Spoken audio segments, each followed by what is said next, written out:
Hey guys, welcome back to Andy's Dinosaur Reviews, and today we are back with another How to Train Your Dragon figure. This is actually the final one that I have purchased so far. I don't know if I'm going to grab any more, but we'll see.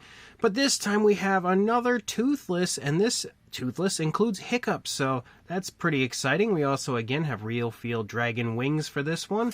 It's a bit smaller than the Plasma Blast version. You can see the packaging, though, is pretty decent. This is another one that is in the $15 range, which I have reviewed two of already.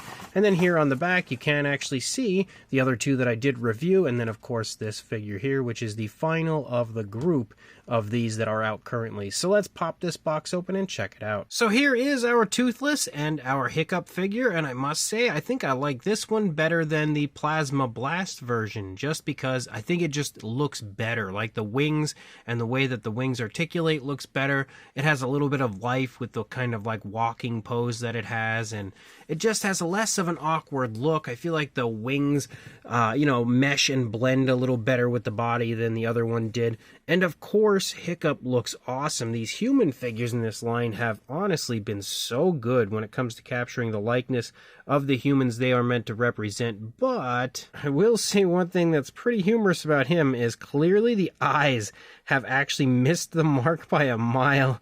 And now that I'm looking at it, it's so hilariously funny to see the eyes like way up in his eyebrow area. So definitely almost a Mattel-like error there. Even the lips are above the lips, so clearly the placement of those are off significantly. But when it comes to his likeness, I feel like they definitely captured it pretty well.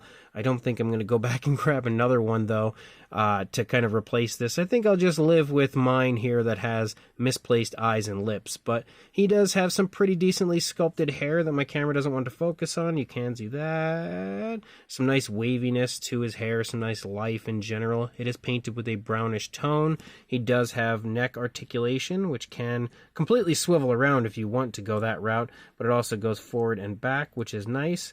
As you move down into the body, again, the actual clothing looks great. You can see even like small areas that have been given like silver for like, areas in the straps and stuff. Looks awesome. It's painted so nicely. There's just no laziness really when it comes to the paintwork of the humans. We have a dark green shirt with brown for the stuff that he's wearing over top. You can see he does have a belt on and everything that does have all sorts of accessories, stuff you can't really get off, but he does have accessories nonetheless.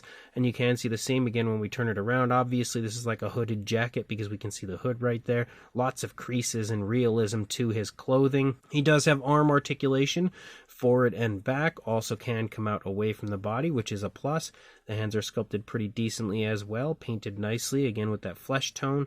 As you move down, he does have this kind of like hanging part of his shirt that leads down and actually hangs off the figure itself. And then you can see his pants have all sorts of creases and everything. They are pretty much the same shade of brown that we see up here on all of his accessories. And of course, you do have leg articulation forward and back, also out away from the body, so he can do some splits, and then knee articulation like you would expect to have, which can also swivel. And then you move down into his boots, and he does have green boots, which are pretty reminiscent to the boots that we've seen on the other human beings as well. So definitely a really, really nice figure for Hiccup.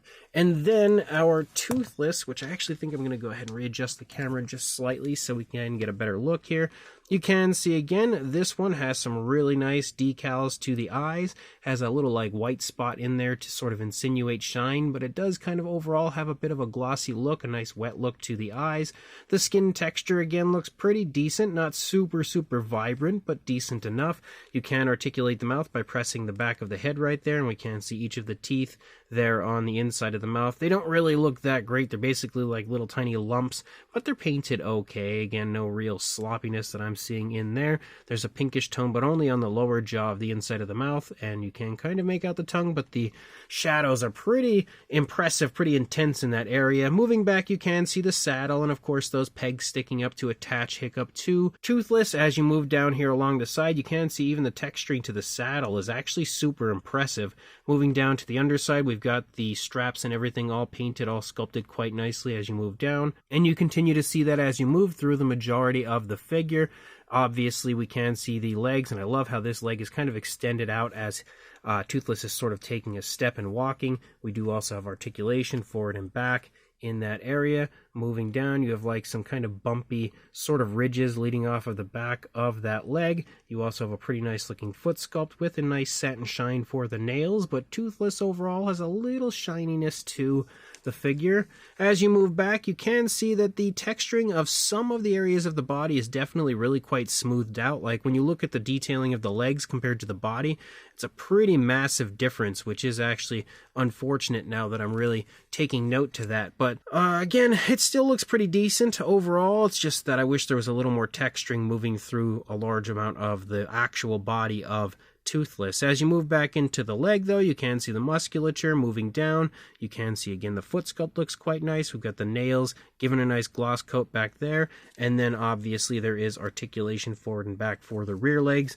As you move up to the top of Toothless, we've got some ridges following along the back. You can take note to the skin texture kind of looking all right up here on the back, but still a little bit muted.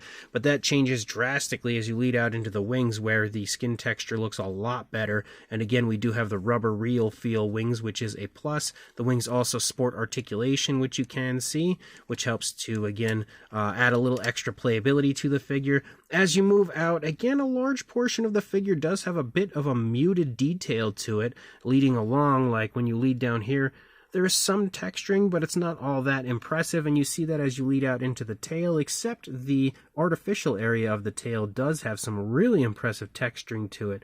But obviously the tail also has a little bit of a flexible feel to it, maybe like a slightly rubber feel to it as well, which is nice. And you can see the underside as well. And we do actually have a little swivel action out here in the tail, which is also a plus. So overall, it's a pretty nice looking Toothless figure. I would say, like I mentioned earlier, even if the detail is a little muted, I think this one's my favorite of the two Toothless that I now have in my collection from this line. As far as a size goes, for a length from the head to the tail, you are looking at about 14 inches or around 35 and a half. Yeah, I'd say actually about 35 and a half centimeters, heading toward 36, but not quite.